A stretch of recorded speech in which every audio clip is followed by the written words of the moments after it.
Tenemos como invitado a Carlos Quintans. Bueno, cuando nos planteábamos organizar esta conferencia desde el área de construcción, la verdad que no se nos ocurría mejor digamos invitado que Carlos para venir a dar esta conferencia y le agradecemos el esfuerzo que ha hecho, porque el viaje desde La Coruña a Zaragoza es un viaje, digamos, complicado y que lleva, digamos, muchas horas y, bueno, muchos traslados, y ha hecho el esfuerzo y le agradecemos de estar aquí hoy con nosotros. Carlos es profesor de construcción en la Escuela de Arquitectura de La Coruña. Bueno, no necesita presentación, no todos lo conocemos, pero por dar unas pinceladas, podríamos decir que además de, digamos, dedicarse a la construcción y la docencia, pues también la investigación y la difusión de la arquitectura ha sido otra de sus ocupaciones principales, ¿no? Siempre con esa, pues, mirada al proyecto desde la materia, desde la materialidad, desde la construcción, que, digamos, desde su propia arquitectura también ha trasladado a la difusión, a la comunicación editorial, a través de iniciativas que han sido tan de referencia para todos como la revista Tectónica o el blog Tectónica, que comentábamos antes, que fue digamos, un cambio de paradigma editorial en España y que nos ha enseñado construcción o ver los proyectos desde la construcción y la materialidad, pues a todos, ¿no? Entonces, bueno, además su obra construida pues también ha obtenido los principales reconocimientos, los premios FAD, seleccionados los premios Mir van der Rohe, mención especial en la Bienal de Arquitectura Española. Y ahora, pues bueno, nos contará esto también con otras iniciativas editoriales como Archives, también el portal de Arquitectura Atlas, que bueno, que supongo que también nos contará en esta idea un poco de transmitir, de generar y transmitir conocimiento arquitectónico y del proyecto de la arquitectura a través de la materialidad y de la construcción. Sin más preámbulos, dejo con Carlos.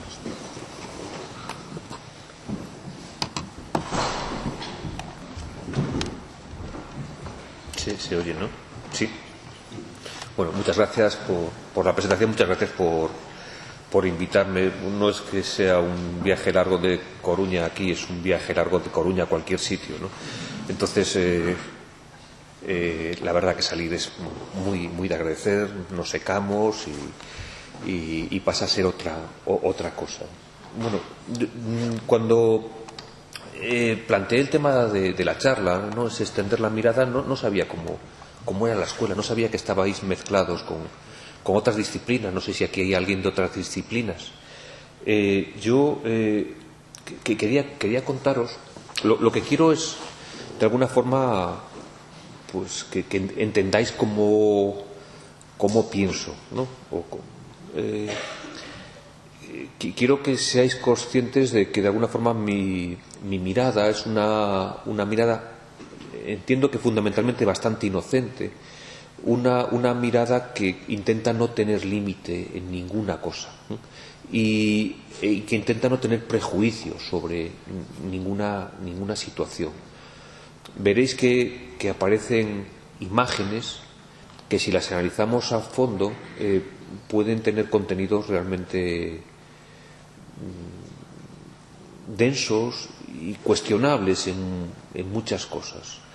Pero si las analizamos superficialmente, son imágenes que pueden resultar, desde mi punto de vista, especialmente atractivas, ¿no?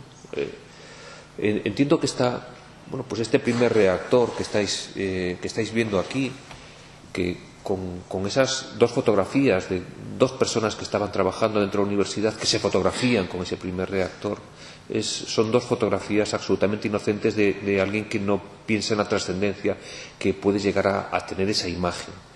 Esa fotografía que esconde otras cosas. Desde ahí pues podemos hablar de energía, podemos hablar de sus problemas y podemos hablar de muchas cosas. Esa pieza, que puede ser tanto puede ser una pieza de arte contemporáneo sin serlo, realmente podríamos mirar a la Kaaba, podremos mirar a la Meca con esa misma mirada inocente, ¿no? con esa pieza escondida dentro de esas telas, que realmente es un prisma, un prisma de piedra con una puerta, que de vez en cuando se levantan esos tejidos para contener dentro pues todo el significado que ahí está, ¿no? Mi mirada es una mirada que puede entender que este laboratorio de Tesla, el que cuando empieza a funcionar ocurre esto, pues puede tener la mirada inocente de alguien que está viendo, antes de que ocurra esto, casi una instalación de arte contemporáneo, pero que en realidad pues lo que está hablando es de otras cosas, ¿no? de energía. De la misma forma que no quiero pensar que lo que ocurre debajo de estas torres de extracción de petróleo o otras de extracción de sal que podríamos encontrar como estas, bueno, pues esconden situaciones muy distintas, ¿no? La primera es, bueno, pues nos podemos imaginar, ¿no? Es el combustible que todavía usamos hoy en día, con todos los problemas para nuestro planeta que ello conlleva, y otra más inocente como es esta, que ya casi no quedan estos sistemas de extracción en Suiza, que lo que se hacía era pasar agua a presión por una zona en la que se contenía sales hasta formar una salmuera, y de ahí se extraía, y con eso se conseguía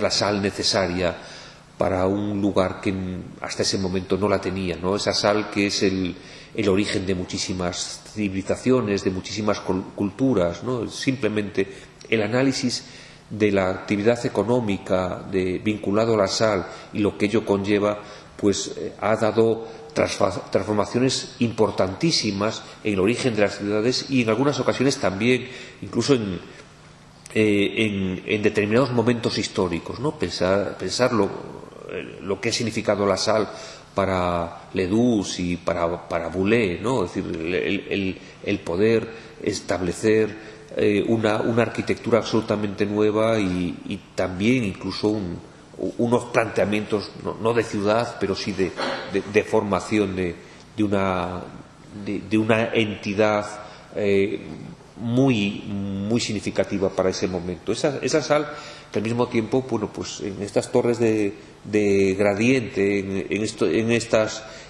piezas gigantescas que medían todas más de 500 metros de longitud, en las que se hacía circular el agua con una cierta salinidad por un canal superior a modo de acueducto, y el agua se caía sobre estas pacas de paja, y pasados unos años pues se recogía la sal que el viento y el sol hacía que se depositasen sobre esas pacas de paja. Ese movimiento que al mismo tiempo conseguía que las personas que estuviesen aquí pues tuviesen unas condiciones distintas para mejorar ciertos problemas de enfermedades, por ese contenido de la sal, que lo que hacía es generar un microclima que se parecía al del Mar del Norte, ¿no? A ciertas zonas del Mar del Norte, que era muy beneficioso para estas enfermedades. Entender el mundo de esa forma, entender que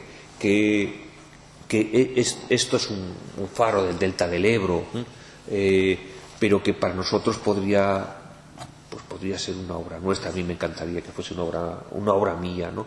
Pues en realidad lo voy recogiendo a través de como comentaba Jaime, en este momento de una plataforma nueva que tiene un mes y poco de vida, que se llama Atlas, atlas.archi. Un atlas como el de Aby Warburg, es un atlas, luego lo veremos más adelante, no sobre el fondo negro que usaba Aby Warburg, sino sobre un fondo blanco, y que va reuniendo un montón de cosas que espero que la gente entienda, que establecen unas ciertas relaciones que es posible entender. Ese fondo que permite esas relaciones que voy colocando casi a diario o sin casi a diario, pues nos permite ver un mundo a través de otros ojos, ¿no? La imagen que estáis viendo ahí de todos esos cilindros de hormigón tan sugerentes, pues es un sistema de construcción de plataformas petrolíferas, pero nosotros podríamos imaginarnos construir cualquier pieza con ese sistema. Y al mismo tiempo lo que permite este atlas es que podáis rastrear hacia un mundo extraordinariamente apasionante que es el de muchísimas revistas y de muchísimas publicaciones que Atlas sirve de enlace para que podáis encontrar joyas de la arquitectura que contiene, pues no sé, imaginaros la arquitectura de Yurduy con números excepcionales que no os podéis ni imaginar hasta que empecéis a rastrear, o otras revistas de comienzos de siglo, de finales de siglo. Todo eso me gustaría que de alguna forma estuviese contenido dentro de ese atlas. Siempre me he imaginado que eso que estaba construyendo lo estaba construyendo simplemente para dos cosas personales.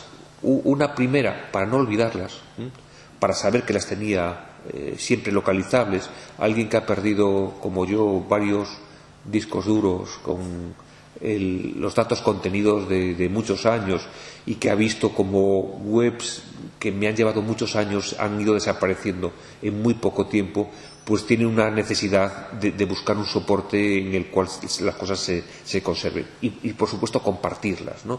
Lo primero que digo en mis clases es que no es el lugar en el cual el conocimiento no se comparta. Si hay algún alumno que viene a mis clases esperando que apropiarse de un conocimiento que no quiere compartir, no es el lugar. El conocimiento, a diferencia del dinero, se puede compartir, ¿no? La segunda cosa es que pensaba que yo podía dar cualquier clase sin tener que llevar ningún dispositivo, ningún elemento, que simplemente rastreando a través de un universo que había creado podía hilvanar un discurso coherente en alguna clase. Yo recordaba de una clase de un profesor curioso que tardó un año en describirnos cómo iba a ser, cuál era el resumen, cuál era el temario de la asignatura, y no llegó a acabar ni tan siquiera el primer tema. Le llevó un año el narrar ese temario, porque en el momento que empezaba con ese temario se le disparaba a la cabeza hacia ciertas cosas que no tenían nada que ver con el tema, y pasábamos la clase hablando de esos enlaces que éramos capaces de imaginar en su cerebro. Esto me gustaría que ocurriese con alguien que de alguna forma empezase a usar esa plataforma que ahí está. ¿Para qué sirve eso? No sé a vosotros, a mí me sirve para muchas cosas. Me sirve para hilvanar casi todos los proyectos que he hecho, ¿no? Pues no sé si es el que más conocéis de lo que he realizado, es Afinis, que he hecho con Iñaki Carnicero para el pabellón español de la Bienal de Venecia. Es una propuesta que va recogiendo una forma de mirar que vais a entender que está en todos los lugares, ¿no? Es decir, una forma de mirar que lo que hace es, lo primero es condensar la información, unificarla, ¿no?, a través de otras miradas. Puede ser del matrimonio Becker, puede ser de Boltanski, o puede ser de otras personas o artistas, porque realmente si miramos muchas de las cosas que os interesan, veréis que vienen en muchas ocasiones de otras disciplinas, ¿no? Decía que no sabía cómo se organizaba, cómo estabais aquí en este lugar, en esta facultad, porque yo lo que intento es apropiarme de todo aquello que esté alrededor, ¿no? Y me imaginaba en este lugar apropiándome de las ingenierías que tengáis aquí al lado, ¿no? Mi hijo es ingeniero dentro de unos meses, ingeniero industrial, y de alguna forma he intentado ver su disciplina a través de mis ojos, o en la suya también a través de mis ojos. Pensar que de alguna forma cualquier cosa que realice, cualquier disciplina que podamos imaginar, la podemos ver con los ojos de un arquitecto, me parece extraordinariamente interesante. Yo creo que para mí quizás es lo más estimulante de todo esto. ¿Qué es lo que estamos haciendo cuando estamos haciendo esto? Pues lo que estamos es provocando fundamentalmente un crecimiento personal. En un momento en el que ya no es tan fácil que lleguemos a construir mucho como se pudo hacer en otros momentos, llegaremos a construir algo. Lo que estamos es fundamentalmente construyéndonos. Lo que estamos es de verdad es generando ese universo que nos es propio, en el que nos vamos apropiando de todo, nos vamos apropiando de la historia, del contexto, nos vamos apropiando de cualquier cosa que tenga que ver con cualquier elemento con el que podamos llegar a tocar, ¿no? Yo siempre pienso que uno de los mejores panaderos que conozco ha sido un alumno mío, ¿no? Y cómo ha podido cambiar la elaboración del pan porque lo hacía con ojos de arquitecto. Somos capaces de cambiar el mundo en el lugar donde nos encontremos. Anfinis se presenta en Nueva York exactamente el mismo día que se presenta una exposición en el Metropolitan Museum de Nueva York. Una coincidencia realmente curiosa. No creo que hay un desfase de 2 o 3 días, es decir, o de algo más. En el momento la presentación en Storefront de nuestro Anfinis pues coincide con la aparición de los carteles de Anfinis en el Metropolitan. Y son esas situaciones que si bien uno puede imaginarse que le gustaría pues ir de avanzadilla,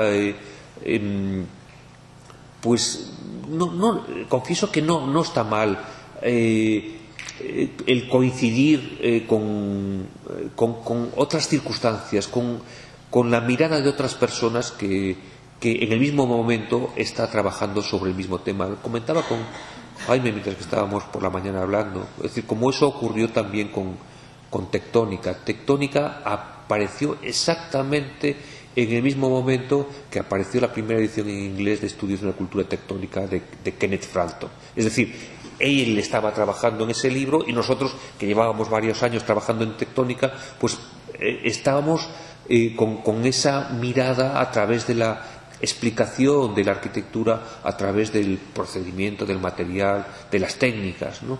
Y esas coincidencias yo creo que son francamente buenas, ¿no? El Anfinis del Metropolitan en realidad no tiene mucho que ver con el Anfinis que nosotros estábamos planteando en Venecia, más que el nombre. Es un Anfinis de inacabado, ¿no? Ese inacabado que realmente hasta ese momento podía entenderse que no llegaba a conectar con la sociedad, y cuando aparece esta exposición pues nos damos cuenta de que en muchas ocasiones no esta pieza de Miguel Ángel, pero sí otras nos resultaban posiblemente incluso más interesantes que otras piezas acabadas, ¿no? ¿Cómo planteamos Anfinis? Bueno, Anfinis se plantea como se suponía pues como el diagnóstico de un problema, y como a partir de ese problema, que era lo que nos estaba planteando Alejandro Aravena con el tema de la Bienal de ese año, como a partir de ese problema pues había una solución, y sobre todo una solución que pudiese ser extrapolable a otros lugares. No tengo tan claro que fuese tan extrapolable a otros lugares, porque entiendo que a hablar de la solución del problema del que estábamos hablando, que era el problema de cómo nos habíamos encontrado el país después de la crisis, ¿no? De la situación lamentable en la cual estábamos, la solución que estábamos dando tenía que ver con un hecho diferencial. nuestro, que es que nuestra formación sigue siendo absolutamente distinta a la de la mayor parte de los países, ¿no? Realmente yo creo que tan solo tenemos ciertos elementos en común. Los arquitectos que nos hemos formado en España, o los que os estáis formando en España, pues con Suiza, con Chile y con Portugal. Pero realmente incluso somos algo distintos, porque la diferencia con cada uno de estos lugares, pues en unos sitios es por la economía y en otros, pues porque no hay un componente técnico tan marcado como tenemos nosotros. ¿Cómo podíamos hablar, cómo podíamos dar esas soluciones? Vamos primero a hablar de las soluciones. Nosotros planteamos hacerlo a través del mayor número de casos que podíamos, del mayor número de obras. Lo que queríamos era hablar de obras construidas. Planteamos un número, que eran 55. También no cabía muchas más, que se analizasen simplemente a través de un dibujo y de una imagen.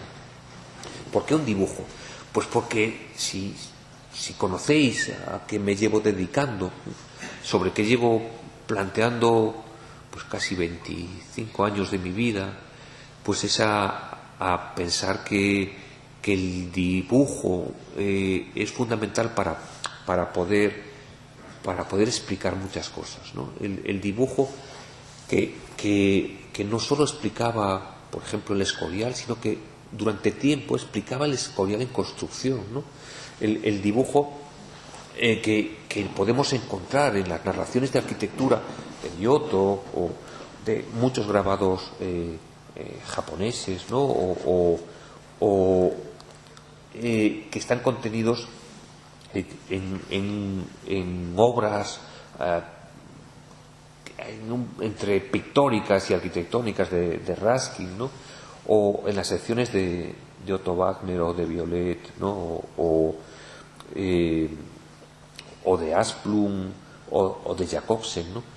Que son unos dibujos axonométricos, otros no, secciones como las de Sidney Moore,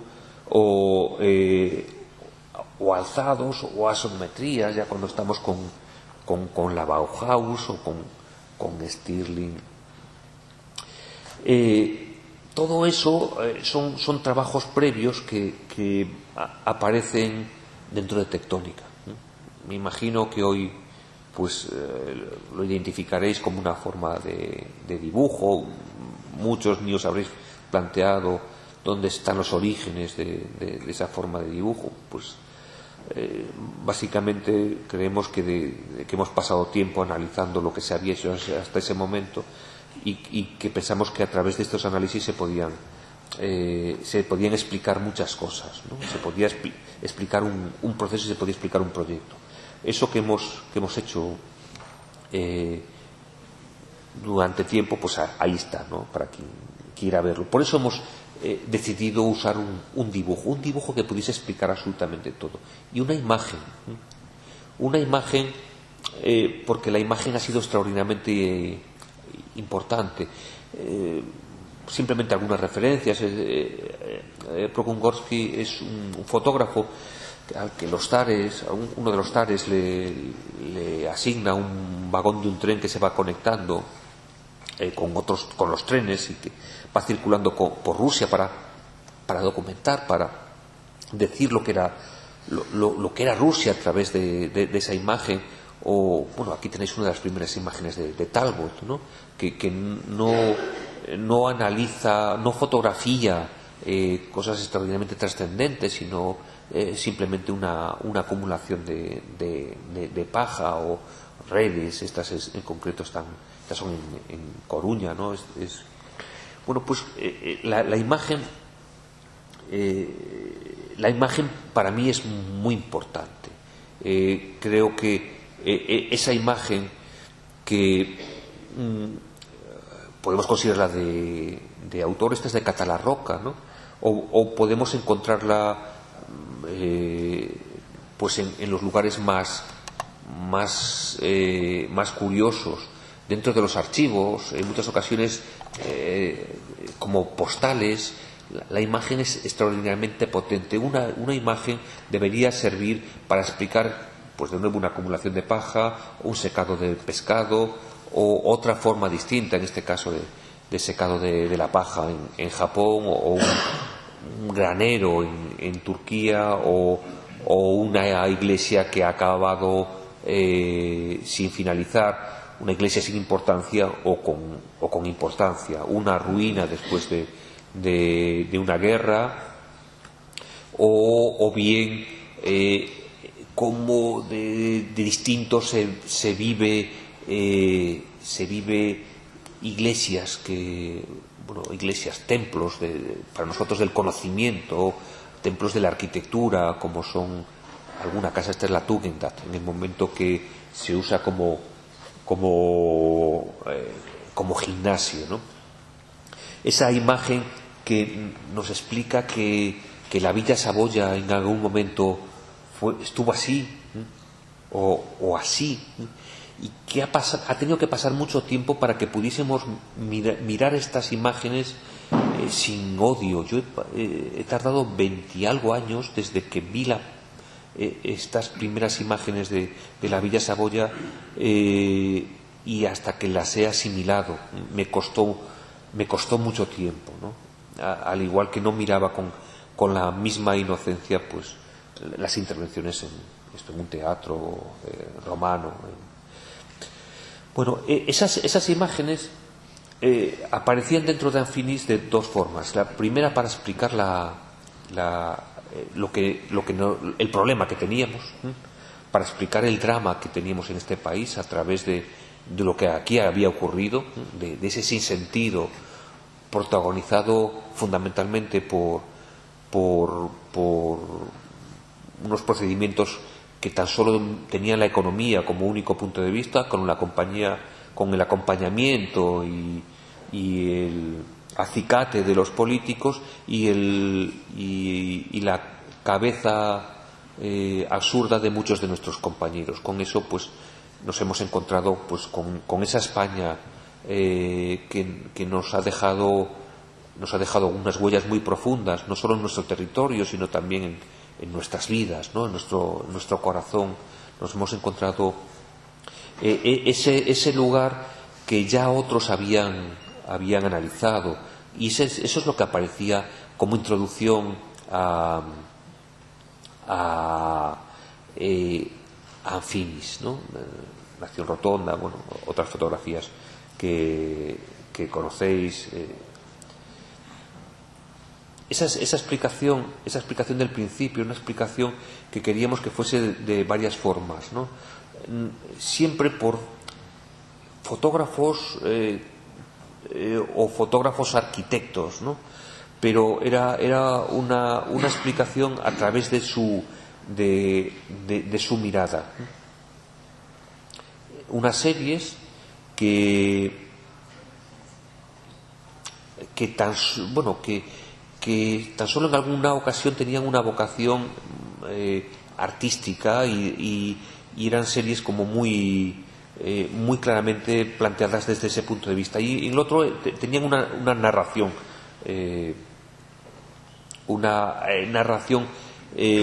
más ambiciosa en una mirada más transversal. Unas ocasiones pues era una explicación de lo que se encontraban, en otros lugares, en otras eran intervenciones, en otras eran fotomontajes. Ocurrían distintas cosas dentro de esa presentación. Con eso aparecían luego la solución a estos problemas, y aparecían esas 55 obras a través de unas categorías que simplemente estaban en inglés para poder explicar algo más. Ese Anfinis, un Anfinis que no es algo sin acabar, sino que es explicar que la arquitectura está siempre en proceso. La arquitectura, una vez que se ha finalizado, empieza a ocurrir la vida ahí dentro, y empieza a adaptarse, igual que un zapato empieza a adaptarse tras ser acabado. con la diferencia es que los zapatos no siempre los acabamos modificando y la arquitectura se acaba modificando. Hay un proceso continuado, un proceso extraordinariamente estimulante. Se nos ha explicado que la arquitectura, fundamentalmente la arquitectura que nace a comienzos del 20, porque tiene procesos de construcción que son procesos muy rápidos, son procesos que duran menos de un año, con lo cual nosotros podemos construir algo y verlo muy rápidamente para lo que era costumbre. Normalmente se tardaba mucho en construir y mucha gente que proyectaba no llegaba a ver las obras acabadas. De repente, con la aparición del hormigón y con el uso, no la aparición, con el uso mayoritario del hormigón y del acero, todo aquello se construye mucho más rápidamente. Y se nos dice que ese procedimiento tan rápido tenemos que guardarlo, tenemos que apropiarnos, porque hay un momento feliz de la arquitectura que es cuando está totalmente acabada y la vida no la ha contenido. Anfinis es otra cosa. Anfinis lo que intenta es decir que todo lo que ocurre a partir de ese momento inicial también es extraordinariamente importante. Toda esa vida que contiene y que podemos expresarla, narrarla a través de fotografías, de vídeos o ocupando esa arquitectura, es mucho más importante que el momento en el cual se finaliza. Esas categorías son categorías que entendemos que cada una de ellas es extraordinariamente importante. Y hay obras que podrían ser solamente una de esas categorías o podría tenerlas todas ellas. Y vamos desde las más elementales hasta las más complejas. La primera, lógicamente, la consolidación, conseguir que las cosas no se nos viniesen abajo, ¿no? Esa mirada más ruskiniana que otra cosa de la ruina, ¿no? de conservarla para que no se nos caiga. Eso estaba ahí contenido. Me interesaba mucho este cuadro que encarga Sir John Moore, que es el retrato del Banco de Inglaterra en ruina, imaginándose cómo se conservaría lo hermoso que sería su proyecto en el momento que estuviese pues en esa situación de abandono y de ruina, porque estaría conteniendo lo más elemental, aquello que es fundamentalmente la estructura del edificio.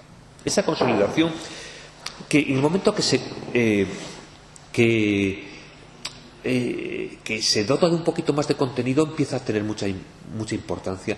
Me imagino que conoceréis a Hans Doljas y si no, poneros a rastrearlo. Es muy difícil encontrar cosas sobre él, pero es muy interesante. Esta es la Alta Pinacoteca de Múnich. Está hecho con el argumento de es que no hay tiempo y dinero para más después de la Segunda Guerra Mundial, construyamos con mínimos, que esto va a durar poco. Gracias a Dios sigue hasta este momento. Hay una fase inicial anterior a esta, mucho más dura, que no le admite, pero está construido con la agilidad de alguien que conoce la historia y la técnica, y que lo primero que hace es consolidar de la forma más clara posible aquello que se encuentra. ¿Cómo lo hacíamos? Pues dentro de Anfinis, pues eso, pues lo que hacíamos era explicar que esa consolidación nos permitía entender que proyectos como este, que tan solo se habían llegado a una primera fase, pues una fase de consolidación, podían ser usados, ¿no? Que además esa fase de consolidación podía ser el argumentario para algo tan importante como una labor docente. Esto es la Escuela de Toledo, que se involucra en la consolidación de este edificio, ¿no? En esa consolidación hay la unión de toda una escuela para dibujarlo y para construirlo. La labor docente nos parecía fundamental que estuviese aquí, ¿no? Esa labor de consolidación y de mantener los mínimos, para no olvidarnos que esta ruina sucede después de una guerra civil y que había que conservarlo en unas condiciones de una cierta precariedad, pero para poder ser usado, ¿no? Y una cosa importantísima, un proyecto que puede parecer menor, pero que es realmente importante, es este proyecto que se llama la Casa Intermedia. En realidad no es un proyecto, es un concepto. Es un concepto que Carmen Moreno estaría encantada de que todos empezásemos a usar y que yo sigo empeñado en usar y no me dejan. La Casa Intermedia es el proyecto de aquello que todavía no podemos empezar a arreglar por todos los procedimientos administrativos que están siempre en nuestra contra. Estamos 2, 3, 4, 5 años sin poder empezar a transformar un edificio y de verdad es que podíamos estar usándolo mientras tanto. La Casa Intermedia es esa posibilidad de uso de todo, porque realmente tenemos que entender que somos una sociedad que no puede desperdiciar nada de aquello que tiene. No somos una sociedad rica y esa falta de riqueza yo creo que es extraordinariamente estimulante desde mi punto de vista. Esa casa intermedia para mí es muy, muy, muy importante. Volver a apropiarnos de las cosas, ¿no? de lo que sea, ¿no? de un teatro, de un palacio de Diocleciano, ¿no? de la Tugendhat, de nuevo, apropiarnos de cualquier cosa, ¿no? de lo que sea, del espacio entre unos taxis, ¿no? para comer, ¿no? La siguiente me parece maravillosa, ¿no? Fijaros, ¿no? Por fin sé para qué sirve un alerón, ¿no? Del tuneado de un coche. Solo me falta saber para qué sirve esta parte de abajo, ¿no? Pero apropiarnos absolutamente de todo. Ese apropiarnos es que además nos lleva a cierto tipo de actitudes que yo creo que son extremadamente estimulantes. Esto es la ocupación de una fábrica para intentar conservarla por un arquitecto, por Juan Domingo Santos. Ha dedicado su vida a evitar que derriben esta fábrica, ocupándola y teniendo su estudio dentro y vigilándola, y todavía sigue en esa pelea, no sabemos durante cuánto tiempo. Tenemos que pensar que la arquitectura es adaptable, no solo es para el uso y la persona que nos la encarga, sino que tiene que permitir otro tipo de usos. Cuanto más clara es la estructura, posiblemente el uso es más fácil. Fijaros, ¿no? Lo que es este templo del saber en Venecia, que se usa como polideportivo, ¿no? Hoy ya no. O un cine que acaba siendo usado como una vivienda. Las inserciones han estado siempre, Córdoba, Granada, y muchas de esas inserciones pues las podemos ver con ojos distintos según el momento, pero muchas de ellas han servido para salvar ciertos conjuntos, o podemos verlas así, ¿no? Inserciones que la arquitectura contemporánea también tiene con lógica, reasignaciones, ¿no? de cosas desde, bueno, pues ¿para qué sirven las ánforas que han permitido construir esa cúpula del Panteón, ¿no? Pues para aligerar esa gran estructura, pero esas ánforas que también han construido pues un auténtico monte al lado del puerto de Ostia en Roma, donde se depositaban todas las ánforas que venían de cualquier lugar. Tenemos que pensar que todo aquello que podamos llegar a tener le podemos dar una vuelta, ¿no? Elementos cerámicos simplemente para ampliar un cementerio, piedras que simplemente se reutilizan y las marcas acaban siendo la expresión de esas piedras. Bueno, pues estas soluciones baratas de sombra que de repente se convierten en algo mucho más importante, cualquier tipo de puertas o canaletas de cableado, ¿no? Que acaban siendo la fachada. Tenemos que entender que dentro de estas categorías pues van apareciendo soluciones que unas son más claras que otras, pero que nos permiten entender posiblemente a través de esa categoría cada cosa cada proyecto que estamos conteniendo ahí dentro. Permite entender que esta es una vivienda que se usa por temporadas, o no se puede usar la casa entera. Tenemos que entender también que hay arquitecturas que se depositan sobre otras, que se colocan sobre otras, y que las encontrábamos en la propia Venecia, apareciendo capas nuevas sobre los edificios antiguos. En otros momentos también aparecían, depositándose pues con cierta claridad y en algunas ocasiones con bastante rotundidad, arquitecturas que podíamos depositar y colocar en cualquier sitio, que nos planteaba Fuller, ¿no? Y que luego, pues en realidad, hoy podemos pensar que las podemos hacer en cualquier situación. Esa mirada que creíamos que tenía que estar presente dentro de la exposición, ¿no? Y que de esa forma entendíamos que se podía colocar sobre un edificio existente pues pabellones, soluciones casi temporales que en otro momento sería difícil de entender. Creíamos que también es decir, a Finis es una reivindicación frente a la arquitectura que llamamos de autor, ¿no? De la arquitectura de Lego. Yo identifico que hay dos arquitecturas de Lego extraordinariamente dañinas, ¿no? Una es la económica, la que nos ha llevado a esta crisis, que es una arquitectura del que le da todo exactamente igual, solo se importa a sí mismo y a su bolsillo.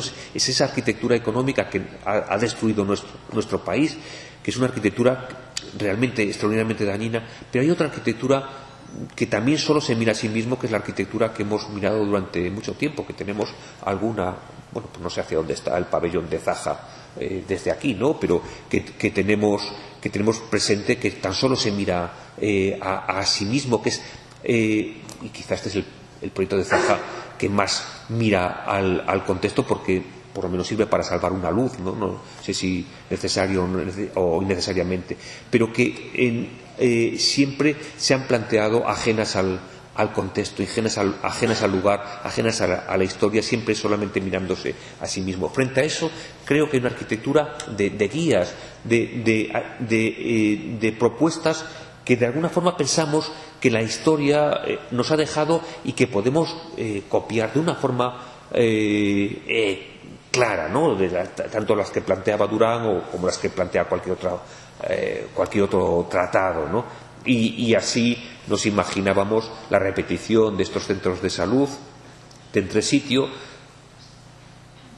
o de estas viviendas de Data E y de H, de los H, ¿no?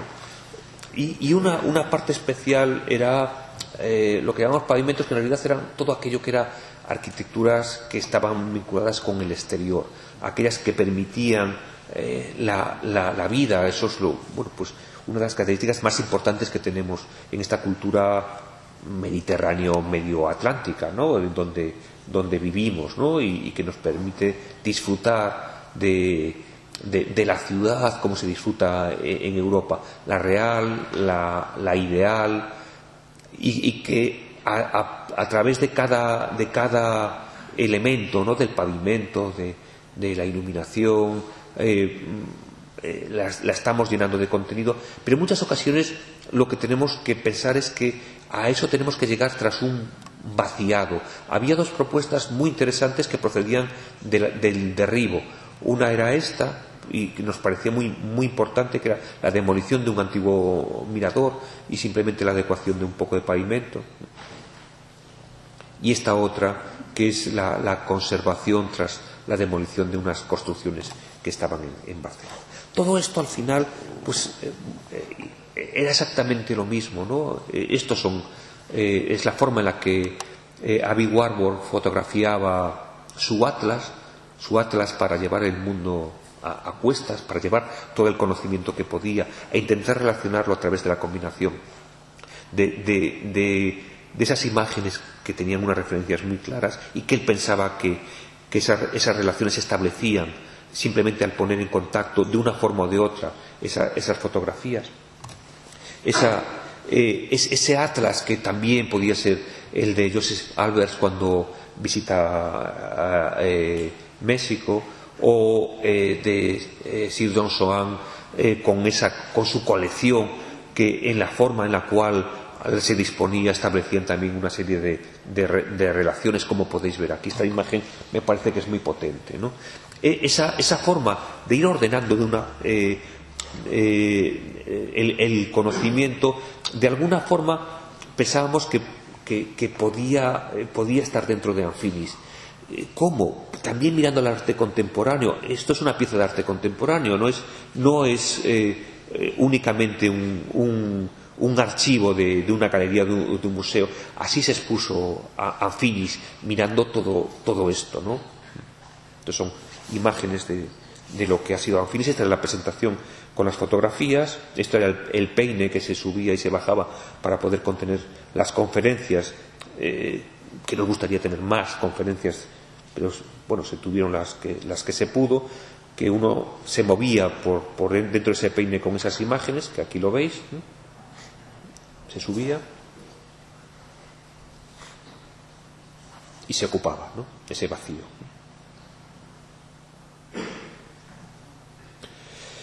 Sobre unas estructuras metálicas de acero de una empresa de tableros de yeso, pues se construyó todo, ¿no? También con esa sensación de que esa estructura pues estaba planteada para no ser vista nunca, ¿no? Pero nos gustaba también esa mirada al arte contemporáneo, que lo que hacía era darle la vuelta a las cosas, mirar detrás de absolutamente todo, ¿no? Y con eso pues planteamos ese sistema expositivo en el que las fotografías y los dibujos se enmarcaban, pensando en que se podían ver así o se podían ver dada la vuelta, ¿no? Nos parecía muy bonita. Esta es una intervención en un museo en que el comisario lo que hizo fue simplemente darle la vuelta a todos los cuadros para mostrarnos lo que estaba detrás. En realidad, ese dar la vuelta nos permitía ver los cuadros por atrás, casi como si fuese el perfil de una ciudad, ¿no?, que se ordenaba por alturas o por alineaciones. Ahí estaba. También una imagen, un niño. La exposición, bueno, pues es una exposición que tuvo un lugar físico, que luego se ha ido reproduciendo en muchos lugares, en varios continentes. Es la primera exposición que se realiza en España. Yo creo que tiene tanta itinerancia, se ha usado por muchas embajadas y ministerios para poder establecer una comunicación con otros lugares en los que no había forma de comunicarse, y la exposición tenía un lugar físico y un lugar no físico. Todo lo que estáis viendo aquí sobre las paredes son las impresiones sobre aluminio de todo lo que estaba contenido dentro de unos PDFs que están dentro de anfinis.es, ¿no? También había una serie de conferencias que se grabaron, duraban, no recuerdo, creo que nadie que conozca más que el montador las ha conseguido ver enteras. Son 23 horas, creo recordar, de entrevistas, ¿no? Un concurso que estáis viendo aquí, también todo ello proyectado sobre unas cajas de cartón con unos sistemas de multiproyección. Y esto es el día de la presentación. Y lo que nos gustaba es ver que, supongo que gracias al premio y a la posición del pabellón, pues la exposición se ha visitado por casi unas 300.000 personas, ¿no?, en Venecia, aparte de los otros lugares. Entonces, ver que alguien va a ver lo que tú haces me parecía muy importante. Y ya cuando se convierte en el objeto de un selfie, ya me parece que hemos conseguido contactar con la sociedad totalmente, ¿no? Es decir, ya creo que ya no podemos aspirar absolutamente a nada más, ¿no? Esas piezas de aluminio que imprimíamos, en realidad, pues lo que contenían era bueno, aquí estáis viendo el periódico que hemos hecho 3 libros, un periódico y 55 PDFs de las obras, más creo recordar que eran 7 de fotografía, más todas las de las obras, bueno, pues un montón de PDFs que todavía podéis descargar, que se imprimen y que las podéis, una vez impresos, si os compráis esta cajita de acero en el Tiger, las ponéis dentro, está medido exactamente para que coincida la exposición dentro de la cajita de Tiger, que creo que ya no venden en este momento. Con lo cual, bueno, pues teníamos una exposición que podíais llevar a vuestra casa. El único que no tiene esta exposición dentro de la cajita todavía soy yo, pero tener tiempo para poder imprimirlo. El pabellón, bueno, pues lógicamente tenía que tener una visibilidad desde el exterior, que se notase cuando estaba abierto, cuando estaba cerrado, y eso ha sido Anfinis. A partir de ahí hay un catálogo que está editado por Nauf, en el cual veis todas las itinerancias menos 2, sobre todo una muy bonita que es la de Manila, que no ha podido estar ahí. Bueno, pues esa mirada que tengo hacia todo, también hacia lo más cercano. Y todo esto de tener años lo que permite es poder mirar hacia atrás y darme cuenta por primera vez, casi como si estuviese en un sillón de terapia, ¿no?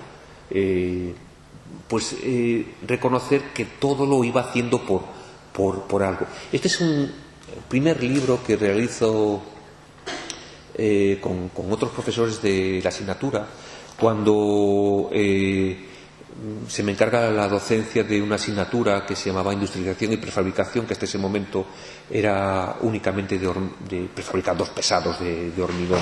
Yo, que ni tan siquiera había cursado esa asignatura, porque me parecía que no tenía ningún tipo de interés, y le damos la vuelta a la asignatura. Y ese es el origen de los primeros números de tectónica, es el origen de muchas cosas, y es el origen de SECA. SECA era la arquitectura que no usaba agua, mortero para su construcción, y que estaba en todo aquello que no era vivienda. De repente lo que estaba descubriendo, que luego lo veréis, es que hay una arquitectura extraordinariamente rica que nunca estaba dentro de las aulas, ¿no? Y que nosotros la estábamos explicando. Y eso nos permitía no solo hablar de la arquitectura, sino también hablar de la comida. Estos son los platos de pulpo.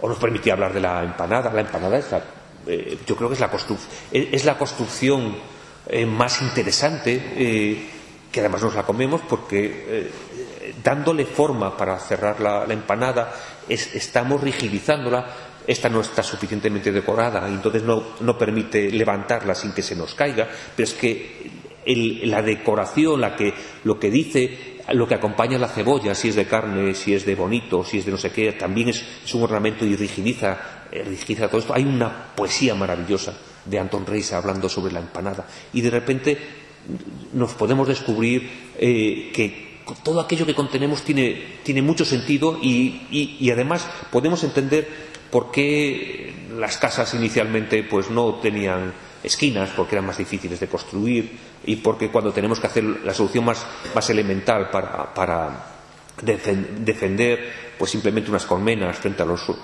osos, ¿no? Esto es una albariza, pues tiene esa forma, y cuando queremos realmente demostrar que tenemos técnica, podemos usar el mismo material y podemos hablar de precisión, ¿no? De la precisión para el almacenaje, para demostrar cuando estamos almacenando el grano, de la precisión del que están diciendo todo aquello que conoce para poder construir ese edificio.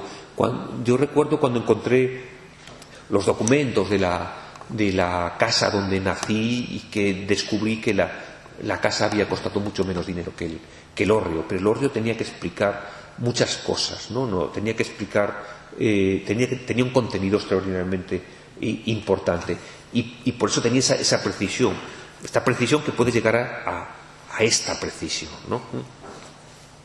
¿Por qué? Pues porque en Galicia tenemos piedra y tenemos madera, y con eso de repente empecé a darme cuenta que me estaban encargando un buen día un fotógrafo de arquitectura me estaba encargando una casita muy pequeña en un lugar muy apartado, que había sobrevivido gracias a estar apartado. Este es el Caurel, o Caurel, en el que la arquitectura tenía esta potencia.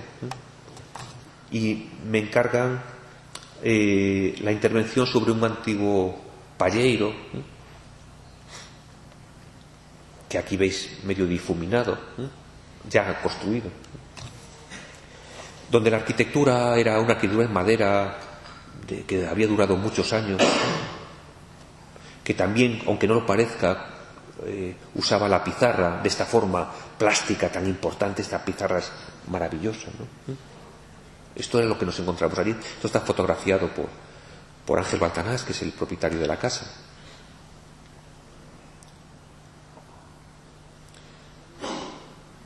En este lugar en el que todo se aprovechaba. Esto es un fragmento de su casa, en el que cualquier cosa estaba hecha casi con emoción. Fijaros, ¿no? Toda esta cubierta de pizarra que se va cruzando como si fuese una casa un poco punky, ¿no? Y de repente ese trocito de cuarzo se pone en el lugar más importante, el lugar que si quieres ver más se ve, el que está más alejado de la tierra, en el que simplemente hace falta el peso para que eso no se levante. Ese fragmento que es distinto de piedra, ese cuarzo que es excepcional en ese lugar. Un lugar en el que el paso del tiempo se va marcando por la erosión, en el que tenemos que conservar todo aquello que podamos, ¿no?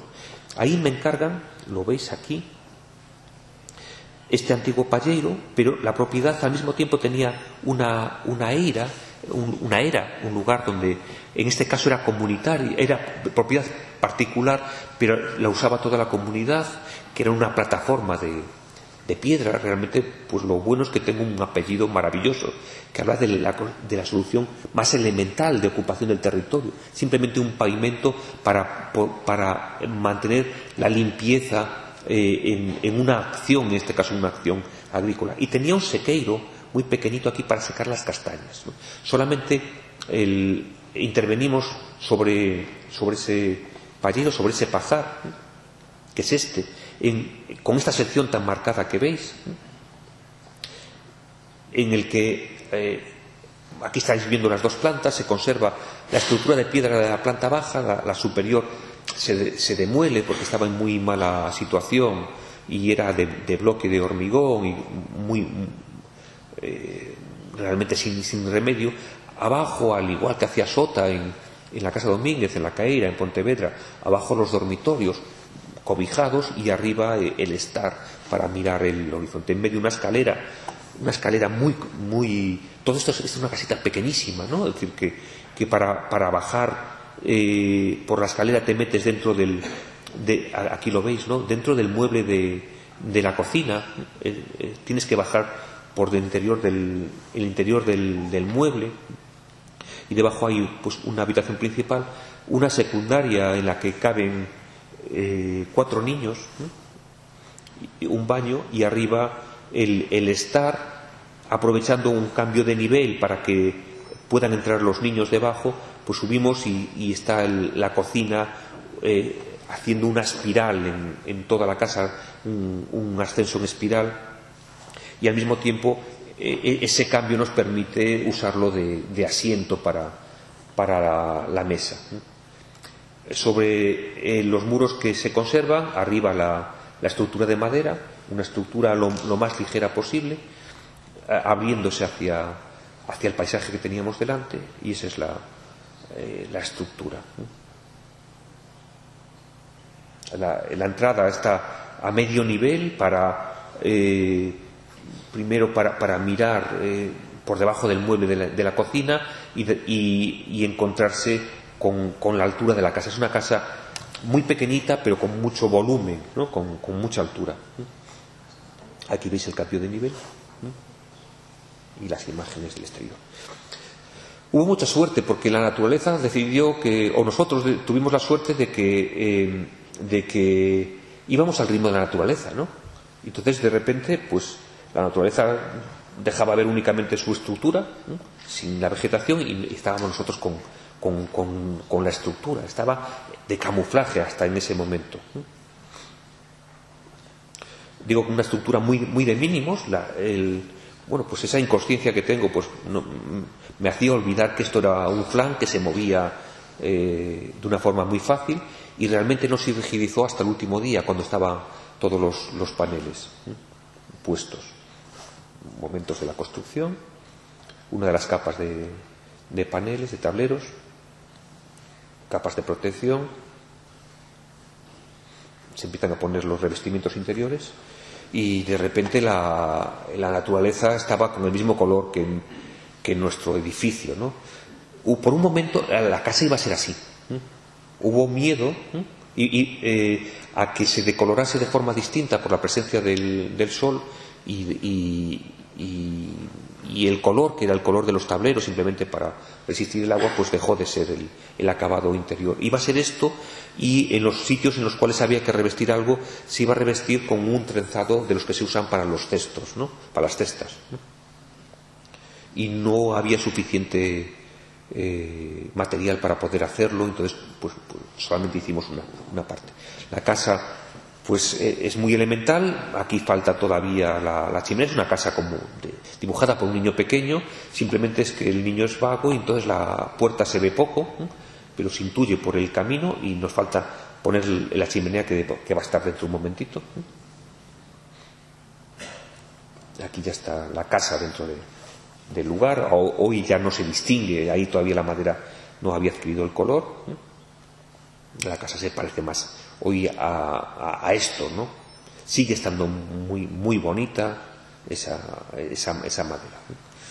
La madera baja un poquito abajo y se convierte en la contra de la única ventana que hay en la planta baja. Bueno, la única, no, hay una lateral que ahora veréis, y este es el único espacio exterior que tiene la casa, sin contar los alejados que tiene la eira que hay alrededor, ¿no? Aquí hay 3 metros cuadrados de propiedad de la parcela. El otro espacio, la otra, entre comillas, ventana estaría por aquí, y la grande. Entonces, en ese dibujo de niño pequeño pues también tenemos una ventana, ¿no? Lo bonito es, en el proyecto, ha sido ser conscientes de que lo que había que hacer, delimitar muy claramente, era la cumbrera, y orientándola adecuadamente. Lo que nos salían era un cruce de los faldones con la fachada distinto en cada situación, y eso nos permitía bajar el agua, nos permitía una serie de cosas muy interesantes, ¿no? Lo que ha habido es un trabajo quizá pues con un poco más de cuidado para conseguir esa abstracción en la cumbrera, en el encuentro con la fachada, en la formación del canalón, en la posición de la bajante. Aquí ya veis la chimenea,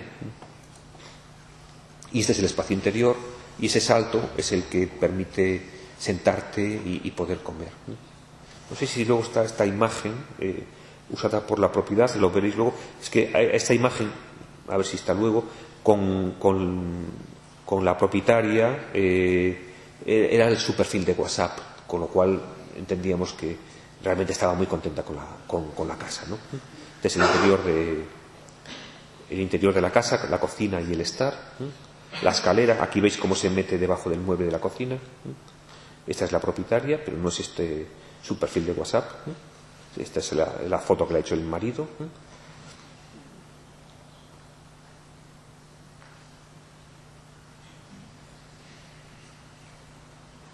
Y aquí ya se nota un poquito más la puerta, ¿no? Y la ventana de abajo. Nada en esta casa es casual, ninguna cosa. Esta bajante se dobla hasta la posición en la cual las vacas que pasaban por aquí no les molestaba. Y eso permitía ese gesto que puede parecer gratuito. En esta casa no hay nada que sea gratuito. Voy a hablaros de otra casa. Una casa que en realidad al final se consigue hacer una casa, pero hay una primera casa que, esto es Musía, yo soy de Musía, que encarga un director de teatro, Rodrigo García, el director de La Carnicería Teatro, yo creo que posiblemente el director de teatro más rompedor de toda Europa, mirar la obra de Rodrigo García, sobre todo la trascendencia que ha tenido en lugares como Polonia o que ha tenido en Francia. Su obra es muy visceral, es una crítica brutal contra la sociedad, y en un determinado momento llama y dice que ha visto una casa mía con la que habíamos ganado el premio Camuñas, un premio muy antiguo que se daba a los que teníamos menos de 40 años. La ganamos con una casa y él decide que quien ha hecho esa casa le tiene que hacer a él una casa en el lugar que el arquitecto quiera. Me sorprende, y entonces digo que bueno, pues vale, pues de donde yo soy, en un lugar realmente muy duro, le parece excelente, y en ese lugar tan duro está aquí, compra la parcela. Esta es la representación de ese lugar tan duro, donde movemos las piedras. Esto es pedra de avalar, la piedra de mover que se mueve, y ahí hacemos ese primer proyecto, un proyecto totalmente en hormigón. Esto tiene muchísimo. Esto es del año 2002, en el que casi como si fuese la casa de una. Hay unas hormigas locas que construyen las casas de esta forma,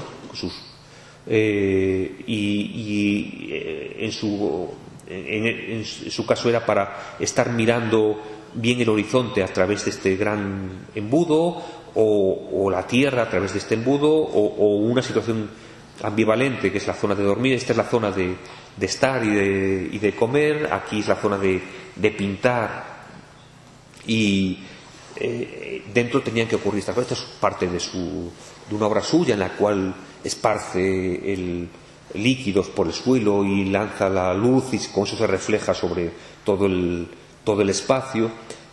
Que queríamos que esas cosas ocurriesen dentro. Bueno, el problema es que se hunde el Prestige justo delante, derogan todas las normas. Esto iba a estar construido únicamente con hormigón. Acabamos de hacer unos años antes una obra en Balarés únicamente con hormigón y con un vidrio para la ventana y con una protección de madera, pero nada más. No nos dejan construir la casa, y a partir de ese momento empiezo a pensar cómo construir algo en ese lugar que se compra. Encuentro que las formas son muy extrañas de poder construir algo allí, alguna instalación absolutamente necesaria, y me doy cuenta que le dejan colocar una fosa séptica. Digo, pues si la fosa séptica la corto, me da para construir dentro de una casa. La meto en este sitio y la entierro, y solamente esa ventana hacia el exterior me permite colocar la casa. Hay otro momento en el que digo, bueno, pues lo que me dejan es construir algo que tenga un aspecto medianamente fabril, y mejor que se pueda esconder, porque él solo va a estar un tiempo muy corto en esta casa. Y entonces monto este montacargas, que en realidad lo que hace es disponer un volumen muy pequeñito que se subía y se bajaba. La intención era él, cuando llegase a ocuparlo, con el mando a distancia desde el coche le daba y hacía pop, pop, pop, pop, y se subía a la casa, y se marchaba y cerraba la casa hundiendo. Le puso un nombre precioso que era Tierra Trágame. No conseguimos construir absolutamente nada. Y un buen día recibo un mensaje, un SMS, cuando todavía se mandaban SMS. Me dice: Carlos, te acabo de comprar una parcela cerca de Salvador de Bahía, en Barra Grande, para que construyas la casa de tus sueños. Yo, todo contento. Hay un segundo mensaje, me dice: la casa es para mí. Bueno, me parecía igual, me parecía maravilloso. Se compra una parcela gigantesca en un lugar en el cual no puede llegarse, por la información que tenemos, más que en barco, y lo más cerca que hay es este pueblecito, muy turístico, pero estas son las calles. Allí hay que aprovecharlo absolutamente todo. Empezamos a plantear un proyecto totalmente con hormigón. No es posible por muchas situaciones, y lo que planteamos es qué es lo que se puede conseguir allí. Y lo que podemos encontrar allí son chapas de fibrocemento, grandes para las estaciones de autobuses o pequeñas para los gallineros, y con eso construimos una estructura de hormigón muy elemental, con luces muy grandes para que circule el aire por debajo de la cubierta, porque cuando llueve mucho, pero hace muchísimo calor, entonces había que conseguir que circulase mucho el aire. Entonces se construye, bueno, desde aquí veis desde su pequeño muelle cómo se sube hasta la casa que está muy arriba un dormitorio, un núcleo húmedo con un pequeño almacén, la cocina y una zona de trabajo, y también donde se podía dormir algún invitado, que la zona central se abre totalmente para que circule el aire, un pequeñito almacén un depósito para el agua, y esas grandes cubiertas que estáis viendo ahí. Ahí se ve la estructura, y con ese mismo revestimiento de fibrocemento pues hacemos todo: fachadas, cubiertas, ahí lo veis, unos grandes portones de aluminio para poder cerrar cuando no estuviese, y la casa en obra. Si hay tiempo veréis un vídeo luego, y con el mismo fibrocemento pues enmarcábamos las ventanas, con unos tableros de escritas que eran de madera, los hacían con restos de hojas. Estos se usaban para las vallas en Brasil, pues los usábamos para el interior de la casa. Un problema: las hormigas se los comían y los murciélagos también, pero bueno, luego encontramos soluciones a esto, las técnicas locales de cementos quemados y otras cosas, y tan solo algunos lujos, ¿no? Unas lámparas compradas mucho antes de comenzar el proyecto, que solamente se han diseñado, se han hecho para este proyecto, que se hinchan con helio, colocadas sobre el onduline más barato y la lámpara más sofisticada, unos muebles que encontrábamos por allí, y este era el espacio interior que conseguíamos en esta casa, ¿no? Esta es la cama, y esto que veis aquí son los cestos que iban a servir de armarios, ¿no? Pues que usábamos pues todo lo local. Él quería tener un Bang & Olufsen, y yo le proponía comprarse uno de estos que le servía además de equipo de sonido pues para el café y para la publicidad política, como veis aquí. Las sillas las acabábamos haciendo como podíamos encontrar. Voy rápidamente, me decís cuando queréis que acabo. Me queda un proyecto que es mi último fracaso.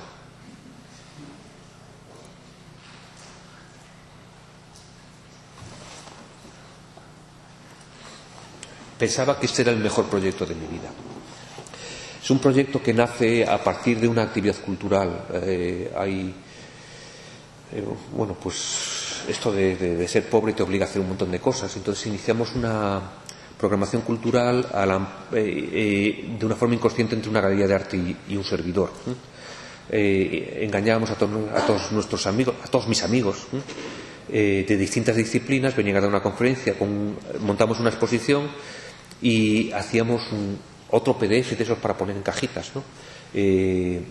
Para argumentar cómo ellos entendían su trabajo, ¿no? Y eso tenía una pata en la Ribeira Sacra, porque la galerista era de allí, de la Ribeira Sacra, un lugar maravilloso que debéis visitar si podéis, y no contar, para que sigamos teniéndolo, ¿no? Y en un determinado momento, pues una empresa de cervezas de allí, muy conocida, pues entendió que estaba muy bien que nosotros hiciésemos eso con su protección y su amparo económico. Y entonces empezó a aparecer mucha actividad, fundamentalmente allí en la Ribeira Sacra, para conseguir que activar económicamente, porque ellos tenían una bodega de vino y también sidra y varias bebidas allí en aguardiente, dentro de la Ribeira Sacra, pero lo fundamental era conseguir situar a las personas a través del trabajo en un lugar con unas condiciones físicas realmente complejas, ¿no? Por tanto, se unían un montón de cosas. Eso lo que me permitía era volver de nuevo a hablar y a analizar los sistemas productivos. Estos son vinculados al agua. Esto tiene que ver con la segunda vez que intervengo en la Bienal de Venecia, en el año 2002, que también va sobre espacios productivos. Uno sobre, analizarlo siempre. Mi problema es que nunca me quedo quieto en un lugar, sino que me pongo a analizar todo el planeta con cualquier argumento, o sea, a partir de Galicia, bueno, pues busco cualquier lugar.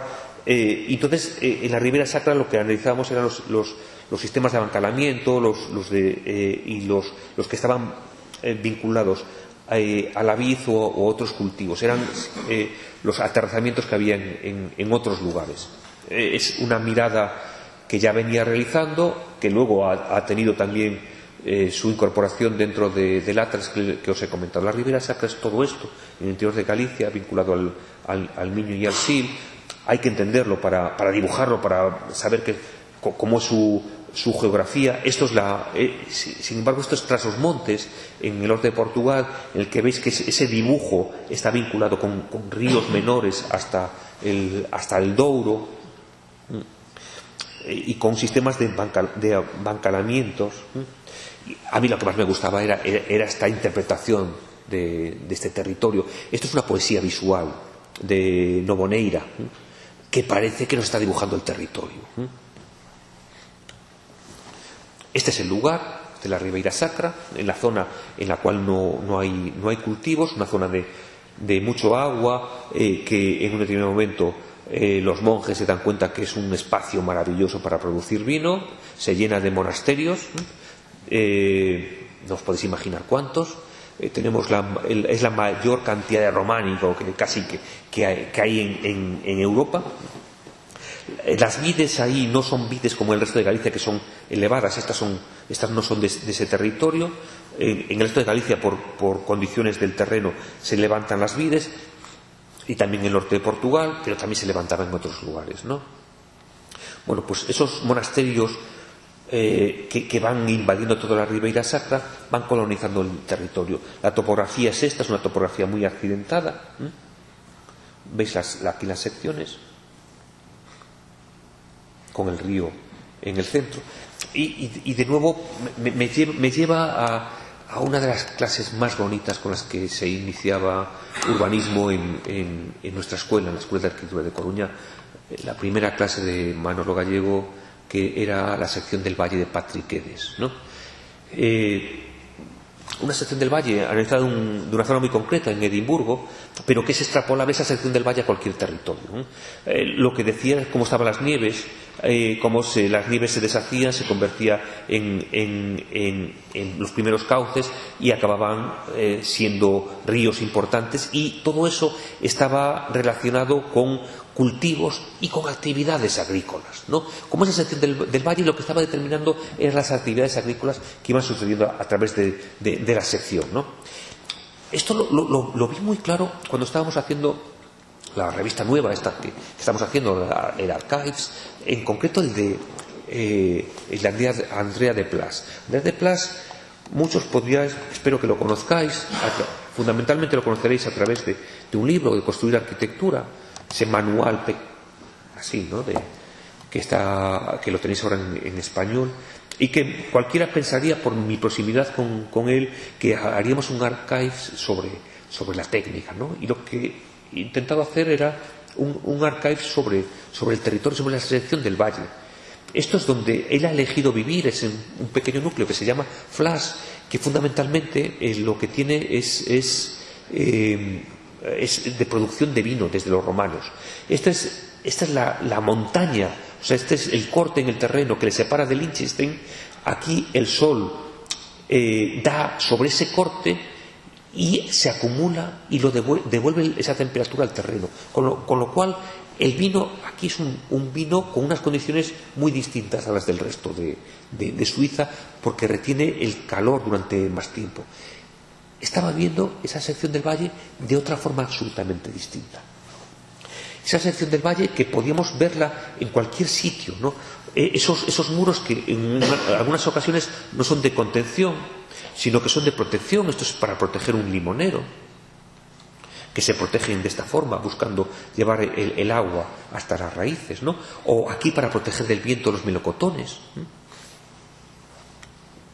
Fijaros, ¿no? Qué construcción más maravillosa, ¿no? Para actividades agrícolas, ¿no? En este caso estos muros están tumbados para recoger el calor en una extensión mayor y llevar el calor durante más tiempo a las vides, ¿no?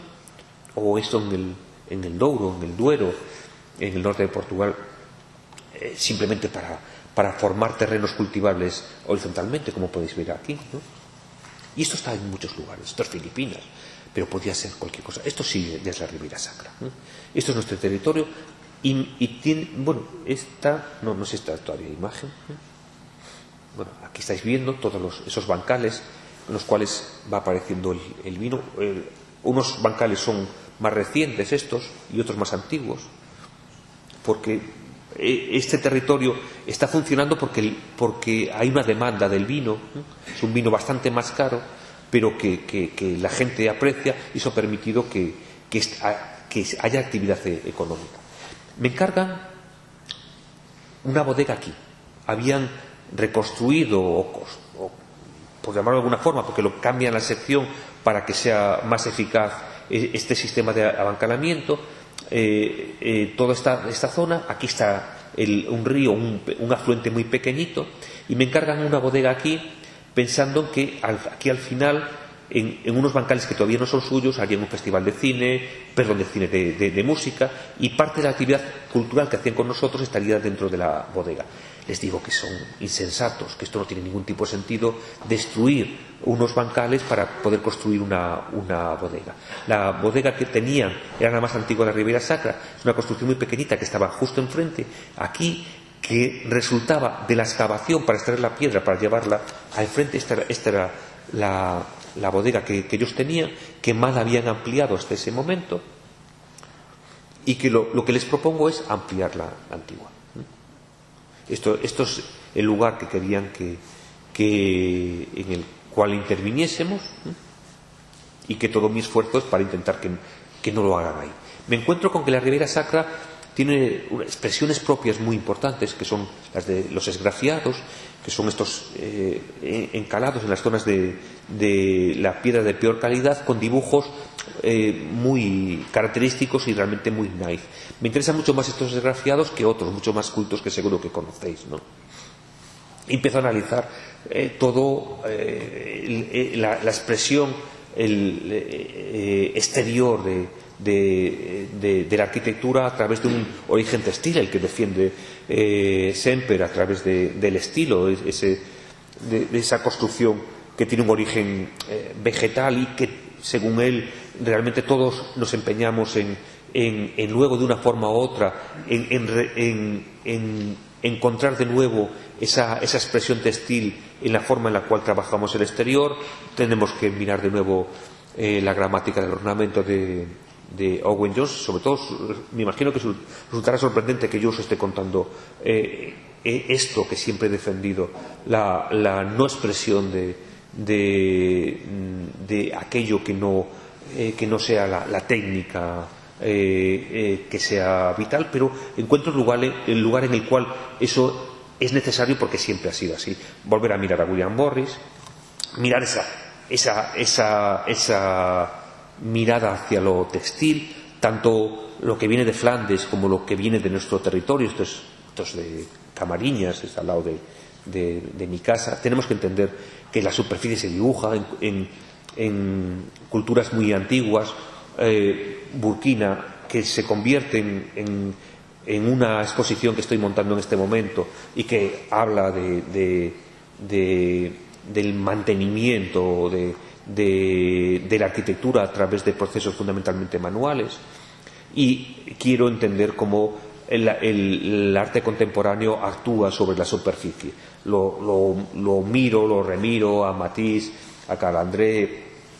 Me gustaría que Haring no hubiese muerto, porque me parecía que esta era la mejor opción para intervenir en mi bodega. Y esta es la sección que me encuentro. Este es el río. Aquí es donde me plantean que quieren construir la bodega, y yo lo que esta es la ladera en la que da el sol. Yo lo que le planteo es: hagámoslo en otro lado donde no da el sol, donde crecen los árboles y donde podemos extraer piedra para hacer un aparcamiento un poquito más adelante, o para hacer más bancales. La propuesta de mi bodega está aquí. Esta es la bodega antigua, y quiero conectarla por aquí Ahora lo vais a ver, esto es lo que me encuentro. Aquí es donde querían que hiciese la bodega y planteo hacerla aquí como extensión de la antigua. Esta es la conexión. No solo es una bodega como tal, sino pues con un contenido cultural dentro que hacíamos a través de los talleres y de todas las becas que se estaban realizando con actividades artísticas a través de 12 miradas, y también es el inicio de un recorrido alrededor del río para volver un poquito más adelante a través de un puente y llegar a un auditorio natural que ya nos encontrábamos, donde se realizarían las actividades musicales, y este era un lugar de recreo que ya estaban usando en ese momento. La bodega pues simplemente es eficacia sin más cosas, y esta es la conexión, y este es el proyecto de la bodega simplemente con el uso de los esgrafiados que habíamos encontrado por la zona. La intención era intervenir con un artista bastante conocido en estos esgrafiados. Ya lo teníamos, estaba todo solucionado, y otros artistas que intervenían dentro de 12 miradas iban realizando piezas que estarían contenidas dentro y fuera del edificio. Este es el aspecto de la bodega. En la parte superior, aquí es donde estarían las actividades culturales, y es el inicio de los recorridos que se realizan desde la bodega antigua, pasando por encima de este pasadizo o por debajo. Llegaríamos hasta este punto, y desde aquí haríamos una visita usual a este tipo de instalaciones. Esa es otra imagen del conjunto. Esta es la bodega que hay ahora, y esto es como querríamos intervenir, ¿no? sobre esa bodega para eliminar ese aspecto de turrón de Gijona. Y dentro pues usaríamos las técnicas del lugar, tanto para formación de tabiques, con entablados con tierra, usaríamos los sistemas de asas de los cestos para las puertas. Bueno, usaríamos pues un poco todo lo que encontramos. Se ha parado, han comprado la bodega, la peor bodega de la zona, y hemos pasado de tener que aumentar la producción en 800.000 litros a tener que reducirla en 100.000 litros. Y no sabemos qué va a pasar con lo que yo pensaba que iba a ser el proyecto, que ataba todo aquello que yo había realizado hasta ese momento, y lo más bonito, cómo intervenir sobre el territorio a través de las actividades productivas que yo venía analizando mucho tiempo, y las actividades culturales que me parecen fundamentales para poder entender cualquier territorio. Bueno, hasta aquí he llegado.